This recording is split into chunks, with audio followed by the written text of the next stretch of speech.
ধরম সিংহ দেওয়াল আমাদের প্রিয় ধর্মেন্দ্রজি কিছুদিন আগেই পৃথিবী ছেড়ে চলে গিয়েছেন। সেই 1935 সালে উনি জন্মগ্রহণ করেছিলেন আর এই 2025 সালে উনি চলে গেলেন।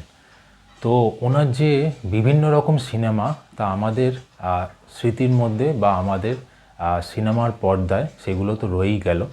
বিভিন্ন রকম সিনেমায় উনি আমাদের মুগ্ধ করেছেন ওনার অভিনয় দিয়ে, যেগুলো আজও আমরা চুটি উপভোগ করি।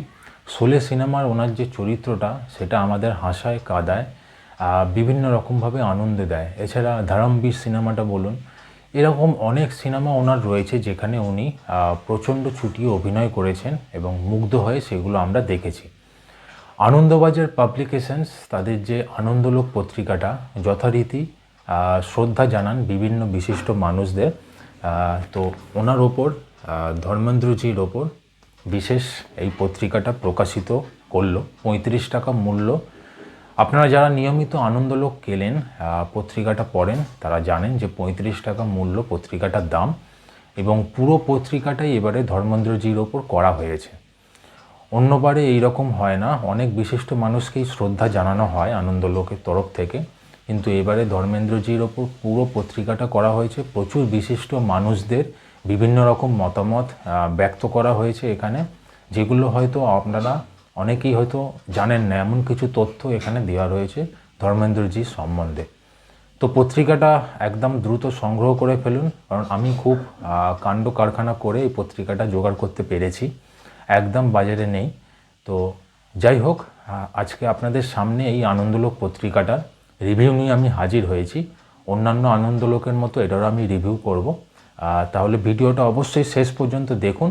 যদি পছন্দ হয় একটা সাবস্ক্রাইব করতে ভুলবেন না এই চ্যানেলটিকে, কারণ পরবর্তীকালে বিভিন্ন রকম আনন্দলোকের সংখ্যা নিয়ে আপনাদের সামনে আমি হাজির হব। তাহলে শুরু করা যাক। ধর্মেন্দ্রজির অসাধারণ ছবিটা দেখতে পাচ্ছেন সামনেই। 12ই ডিসেম্বর 2025 সংখ্যা আনন্দলোক। 35 টাকা মূল্য পত্রিকাটার, আগেই বললাম। তাহলে সূচিপত্রটা দেখব কি কি রয়েছে এবারের সংখ্যাটিতে। সূচিপত্রের মধ্যে দেখা যাচ্ছে যে স্মরণে ধর্মেন্দ্র এই কথাটা এখানে লেখা রয়েছে।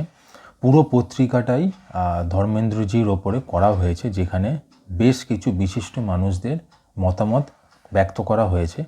তো প্রথমে দেখব যে বলিউডের হিম্যান, এই যে কথাটা লেখা রয়েছে এখানে, এই যে বিশেষ প্রতিবেদনটা লিখেছেন পায়েল সেনগুপ্ত ধর্মেন্দ্রজির ওপরে। এর পরের যে বিভাগটা দেখা যাচ্ছে যে ধর্মেন্দ্রর আত্মকথা। এখানে 2011 সালের শেষের দিকে উনি কলকাতায় এসেছিলেন। একটা 5 তারা হোটেলে উনি ছিলেন এবং সেখানে নিজের জীবন নিয়ে অনেক কথা উনি বলেছিলেন, যেটা শুনেছেন এবং লিখেছেন আসিফ সালাম। পরের যে বিভাগটা সেটা হচ্ছে হেমা ধরম অমর প্রেম। এখানে জাতীয় পুরস্কারপ্রাপ্ত পরিচালক রামকমল মুখোপাধ্যায় উনি বিশেষ প্রতিবেদন লিখেছেন ধর্মেন্দ্রজি সম্বন্ধে।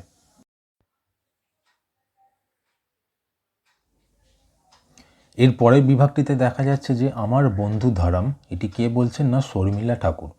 উনি স্মৃতিচারণা করেছেন ধর্মেন্দ্রজি সম্বন্ধে।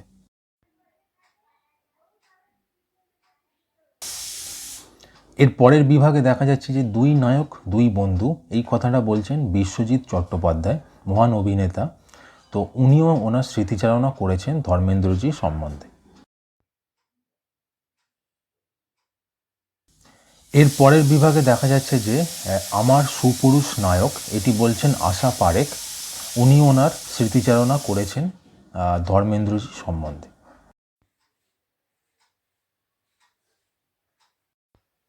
এখানে শত্রুঘ্ন সিনহা স্মৃতিচারণা করেছেন ধর্মেন্দ্রজি সম্বন্ধে। পুরো পত্রিকাটা এইভাবে করা হয়েছে, আপনারা দ্রুত সংগ্রহ করে ফেলেন এই আনন্দলোক পত্রিকাটা।